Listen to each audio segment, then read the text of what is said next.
चलिए बहरहाल खबरों में आगे बढ़ते हुए इस खबर पर बात करेंगे जहां राजनाथ सिंह से सीएम की मुलाकात हुई है। दिल्ली में सीएम धामी राजनाथ सिंह की मुलाकात बेहद खास मानी जा रही है। सीएम ने रानीखेत लैंसडाउन छावनी भंग करने की वकालत की है। जिला प्रशासन को हस्तांतरित करने का आग्रह किया है। राजनाथ सिंह ने हर संभव सहयोग का आश्वासन दिया है।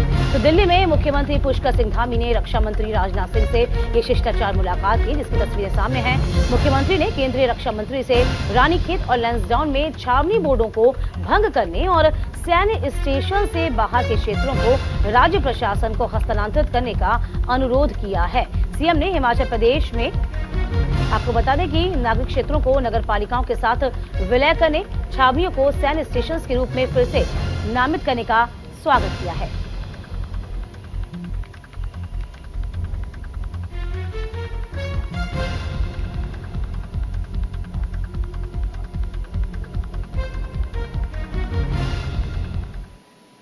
और तमाम जानकारी के साथ हमारे संवाददाता संजय पुंडीर इस पूरी खबर पर नजर बनाए हुए हैं। संजय, देखिए, ये मुलाकात बेहद खास इसलिए भी हो जाती है क्योंकि साफ तौर पर अभी देखा गया है कि अतिक्रमण को लेकर सीएम खुद बहुत सक्रिय हैं। अवैध अतिक्रमण को हटाया जा रहा है। अब जो छावनी की बात सामने आ रही है, चाहे वो लैंसडाउन की बात हो या अन्य क्षेत्रों की बात हो, रानीखेत की बात हो, इसको भंग करने की जो वकालत की गई है, ये कितनी इंपॉर्टेंस रखती है, कितना मायने रखती है?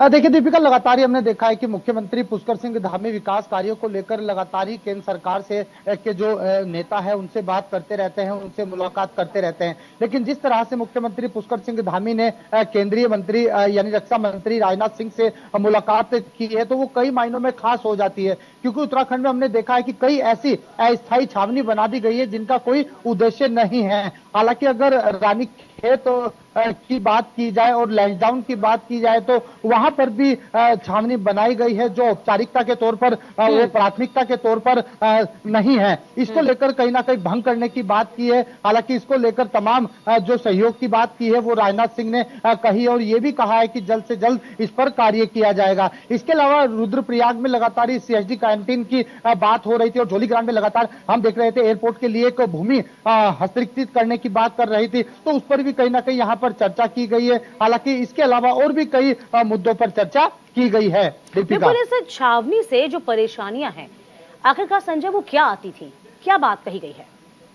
देखिए दीपिका, हमने देखा है कि उत्तराखंड में कई ऐसी छावनियां बनाई गई है जो प्राथमिकता के तौर पर सही नहीं है, यानी बेवजह यहाँ पर छावनी बनाई गई है। हालांकि इसको लेकर अब मुख्यमंत्री पुष्कर सिंह धामी ने कहा है अगर यह छावनी रद्द की जाती है, यह जमीन प्रशासन को सौंप दी जाती है तो कहीं ना कहीं यह लोगों को लाभ मिलेगा। यही वजह है कि राजनाथ सिंह ने कहा है कि हर संभव सहयोग करने का आश्वासन भी दिया है और जल्द से जल्द इस पर कार्रवाई की जाएगी। दीपिका, चलिए संजय, बहुत शुक्रिया आपका इस खबर पर। आगे भी आपका मैं रुख करूंगी।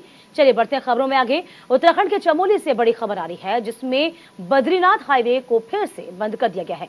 लामबगड़ के पास खचड़ा नाला उफान पर है। लगातार बारिश के चलते बढ़ा है जलस्तर। हाईवे पर दोनों तरफ गाड़ियों को रोक दिया गया है। गाड़ियों की अब एक लंबी कतारें आप देख पाएंगे। सैकड़ों यात्रियों के फंसे होने की भी अब खबर आ रही है। तो चार धाम यात्रा लगातार बाधित जरूर हो रही है क्योंकि मौसम में करवट बदलते ही साथ आपको बताते कि मानसून ने दस्तक दे दी है।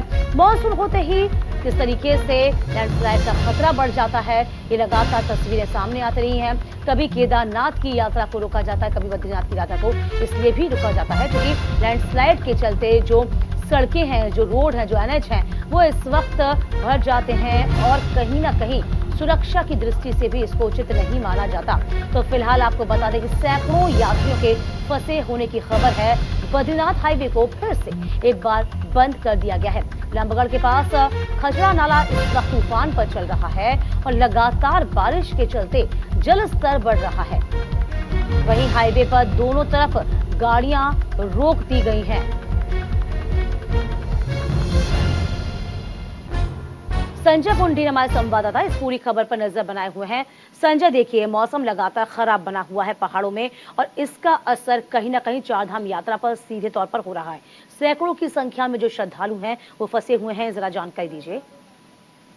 देखिए दीपिका, लगातार ही हम देख रहे हैं कि चारधाम यात्रा की शुरुआत होते ही जो मौसम के बदलने का सिलसिला था वो लगातार जारी हो गया था। हाँ। यही वजह है कि इस बार जो तीर्थ यात्री है वो बेहद परेशान है, और जिस तरह से हम देख रहे हैं कि पहाड़ों में बीते 24 घंटों से लगातार बारिश हो रही है, तो वो कहीं ना कहीं तीर्थ यात्रियों के लिए परेशानी का सबब बना हुआ है। अगर चमोली की बात की जाए तो यहाँ पर भी लगातार भूस्खलन और लैंडस्लाइडिंग हो रही है, जिस कारण तीर्थ यात्री बेहद परेशान है। हालांकि हम देख रहे हैं कि बीते दिनों से लगातार यहाँ पर लैंडस्लाइड होने से जो यात्री है वो भी फंसे हुए हैं। इसकी सूचना पर लगातार जो संजय, स्थानीय मौसम प्रशासन विभाग है, का क्या कुछ कहना है यहाँ पर? कब तक ऐसा मौसम रहेगा, या बीच में मौसम खुलेगा तो यात्रा शुरू करवाई जा सकती है? इस बारे में कोई जानकारी?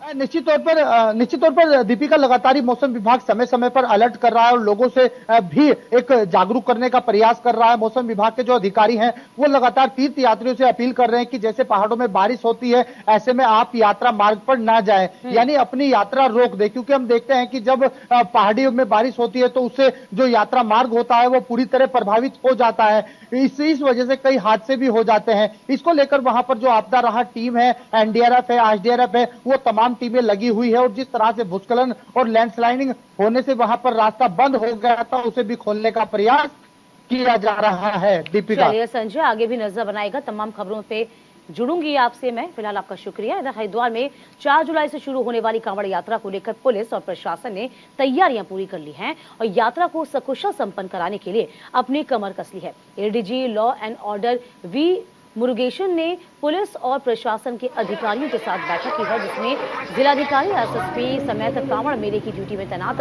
पुलिस फोर्स मौजूद रही है। डीजी लॉ एंड ऑर्डर ने सभी को कांवड़ मेले को सकुशल संपन्न कराने के दिशा निर्देश दिए हैं। उन्होंने कहा है कांवड़ मेले को लेकर अधिकारी फोर्स को ब्रीफ किया गया है, जिससे कांवड़ मेले में कानून व्यवस्था न बिगड़े। बता दें इस बार मेले क्षेत्र को 12 सुपर जोन, 33 जोन और 120 सेक्टर्स में बांटा गया। वहीं हरिद्वार के जिलाधिकारी ने बताया कि कांवड़ मेले के दौरान लगभग 4 करोड़ कांवड़ियों के हरिद्वार पहुंचने का अनुमान लगाया जा रहा है।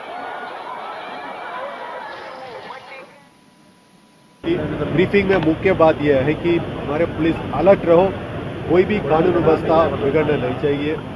स्पॉट पे मौजूद रहते हुए जो इशू आता है तुरंत हैंडल करो। सीनियर ऑफिसर्स भी अलर्ट रहें ताकि कानून व्यवस्था बनाए। इसमें पर्याप्त नंबर फोर्स लगी है, पैरामिलिट्री फोर्स भी आने वाली है और हमारे पीएसी भी लगा हुआ है, जल पुलिस भी है और सेक्टर है हमारे 130 के आसपास सेक्टर बना हुआ है। ट्रैफिक व्यवस्था पूरा प्लान कर दी गई है। ट्रैफिक को पुलिस को भी ब्रीफिंग हो गया है और फील्ड में वो भी ब्रीफिंग होगा। ट्रैफिक को जब जरूरत पड़ता है डाइवर्ट किया जाता है। स्मूथ ट्रैफिक कराना हमारा ड्यूटी है। लगभग 50,000 गाड़ियों की पार्किंग की व्यवस्था हो गई है और जिसमें बैरागी कैंप से लेकर बनदीप और चमगादड़ द्वीप इन सभी जगहों को हम लोगों ने लिया है। लगभग 1000 के करीब टॉयलेट्स तो ऐसे हैं जो हमें सीएसआर से लोगों ने दिए, कंपनीज ने दिए, और नगर निगम जितनी भी लोकल बॉडीज हमारी 14 है, 2 नगर निगम के साथ जो और 12 हमारे लोकल बॉडीज हैं उन्होंने अपनी व्यवस्था की है और जिला पंचायत ने अपनी ओर से व्यवस्था की है। जो हिल बाईपास की जहाँ दिक्कत आ रही थी वैसे कोई दिक्कत नहीं है। रिपेयरिंग का काम हम लोगों ने लगभग कर दिया है। तो ये 11 तारीख से हम ज़रूरत के हिसाब से चाहे 11 को खोलें या 11 से लेकर 17 तक हमारा मिनिमम खुलेगा, क्योंकि सोमवती अमावस्या का स्नान भी आपका 17 तारीख को रहेगा। इधर हरिद्वार से बड़ी खबर आ रही है, जहां आईएएस अंशुल सिंह को बड़ी जिम्मेदारी सौंपी गई है। अंशुल सिंह ने संभाला है प्राधिकरण के उपाध्यक्ष का चार्ज। हर की पौड़ी पहुंचकर अंशुल ने पूजा अर्चना। कार्यालय पहुंचने पर अंशुल सिंह का भव्य स्वागत हुआ है। अंशुल सिंह ने सभी का आभार व्यक्त किया।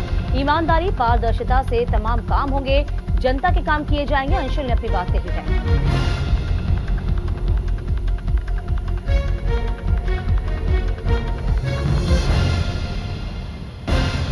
तो कार्यालय पहुंचने पर सुझाव मांगे गए हैं। अंशुल सिंह ने सभी का आभार व्यक्त किया है। आईएएस अंशुल सिंह को नई जिम्मेवारी सौंपी गई है।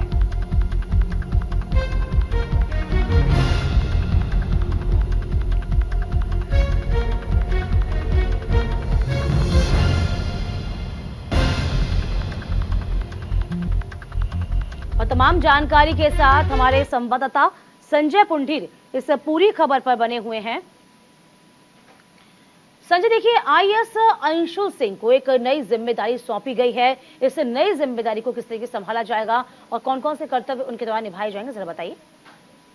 देखिए दीपिका, लगातार हम देख रहे हैं कि उत्तराखंड में कई आईएएस के तबादले हुए हैं, जिसमें अंशुल सिंह को हरिद्वार में एक मुख्य विभाग मिला है। यानी कहा जा सकता है कि हरिद्वार विकास प्राधिकरण की जो बड़ी जिम्मेदारी है वो अंशुल सिंह को मिली है।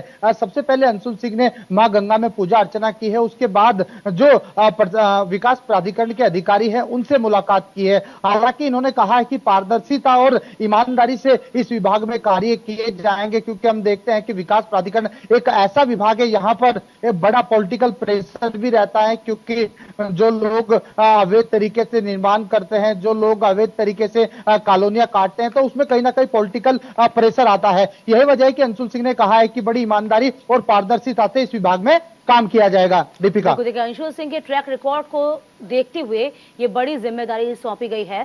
संजय, बहुत शुक्रिया, आगे भी आपसे जुड़ेंगे। चलिए उस खबर में बढ़ते हुए उत्तराखंड की ओर एक बार फिर से रुख, जहां पर जनसंपर्क अभियान को लेकर बीजेपी प्रदेश अध्यक्ष महेंद्र भट्ट ने कहा है कि पार्टी के पार्षद से लेकर सांसद तक के जनप्रतिनिधि को अपने बूथ में हर घर तक पहुंचना है।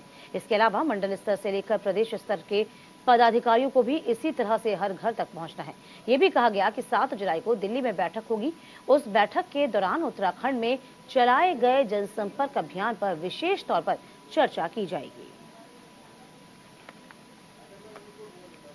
शब्द हमारे दल में कभी रहता नहीं है। हमारे दल में कार्यकर्ता की उपयोगिता के आधार पर नए लोगों को काम दिया जाता है। तो कहीं पर कोई काम रह जाए, उसके लिए नया कार्यकर्ता कोई कार्य की दृष्टि से आए तो उसका हम स्वागत करते हैं। और भविष्य के अंदर क्या निर्णय होंगे, कौन सा कार्यक्रम बनेगा, लेकिन मुख्य रूप से 7 तारीख की बैठक जो है वो हमारे हर वर्ष हर कार्यक्रम में समीक्षा बैठक केंद्र द्वारा होती है और उसका नए वर्षों के नए समय के कार्यक्रम वहाँ से जारी होते हैं।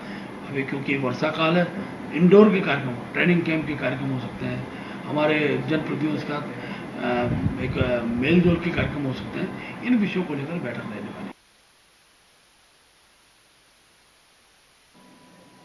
इधर समान नागरिक संहिता को लेकर देश की सियासत गर्म हो गई है और इसी मामले में हरिद्वार सांसद डॉक्टर रमेश पोखरियाल निशंक से हमारे सहयोगी जसवीर सिंह ने खास बातचीत की। जरा देखिए। पूरे देश में आज सुर्खियां बटोर रहा है, यानी कि जल्दी सरकार लागू करने जा रही है। उत्तराखंड में तो ड्राफ्ट तैयार हो गया है। हमारे साथ पूर्व मुख्यमंत्री डॉक्टर रमेश पोखरियाल निशंक जुड़े हुए हैं, बात कर लेते हैं। सर, जिस तरह ओवैसी या फिर उनके जो मुस्लिम समुदाय के धर्मगुरु हैं वो साफ आरोप लगा रहे हैं कि केवल उनके धर्म को टारगेट करने के लिए, यानी उनके धर्म में विघ्नता पैदा करने के लिए ये बिल सरकार ला रही है। 2024 टारगेट है, आप क्या कहते हैं? ये चंद लोग हैं जो हल्की मानसिकता के लोग हैं और वो केवल अपनी यही चीज़ राजनीति करते रहते हैं। मुझे लगता है कि इस देश में जो लिखा पढ़ा मुस्लिम है और जो अच्छा है, देशभक्त है, वो इस बात को विरोध नहीं करता। वो कहता अच्छी तो बात है, समान नागरिक संहिता होनी चाहिए, देश हमारा है, हम सबका देश। हम एक जम्मू कश्मीर में 370 होते, एक देश में 2 निशान, 2 विधान, 2 प्रधान होते थे, हट गया ना, अब लोग खुश हैं। हमारी असद मदनी कई मौलाओं ने तो बिल्कुल साफ तौर पर कह दिया, जिसमें ओवैसी भी है, कि यदि लागू भी किया तो हम नहीं मानेंगे। तो देश बड़ा है, धर्म बड़ा, आप किस तरह देखते हैं? संविधान से ऊपर कोई है क्या और देश से ऊपर कोई है? देश है तो हम सबको, और देश नहीं तो फिर क्या है? इसलिए ये जो व्यक्तिगत ये इस तरीके के बयानबाजी है, उनका कोई औचित्य नहीं। यदि स्थिति बिगड़ी लागू करने के बाद तो क्या? नहीं, यदि का तो मतलब ही नहीं है। 370 को आपने देख लिया ना, ये कहते हैं 370 लागू हो गई तो खून की नदियां बह जाएंगी। एक चूहा तक नहीं मरा, चूहा तक। यानी कि सरकार शक्ति तो कोई शक्ति का मतलब ही नहीं। लोग तो सारे सरकार के साथ है, पूरा देश गवर्नमेंट के साथ है, मोदी के साथ है। जसवीर सिंह हौसी के साथ देवभूमि में अभी के लिए बस इतना ही।